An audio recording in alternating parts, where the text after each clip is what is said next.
थरपारकर में कई घंटों से जारी बारिश ने तबाही मचा दी। मिट्टी में हिंदू यात्रियों में बिजली गिरने से 6 यात्री हलाक और मुतादिद जख्मी हो गए।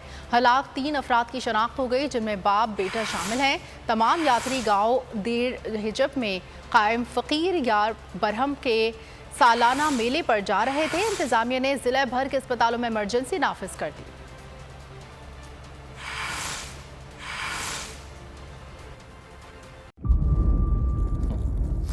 इंतजार था ना, चलो इस बार वो करते हैं जो इससे पहले किया ही नहीं। किस्मत की आंखों में आंखें डाल के जीतना होगा। सब में है शेर जैसी राह, जर्रा जर्रा भी हर कंटेस्टेंट को लगेगा पहाड़। लड़खड़ाना नहीं है, खोल दो अपने पंख अगर आसमान छूना है। अबे लग रहा है ये सब पहले भी कहीं सुना है। एंटरटेनमेंट की गारंटी जनाब, क्योंकि यहाँ खेलोगे कूदोगे तो बनोगे नवाब। खुश रहो पाकिस्तान।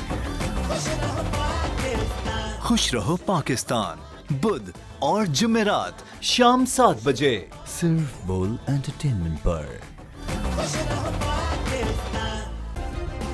सब्सक्राइब करें और बेल दबाएं ताकि कोई खबर रह न जाए।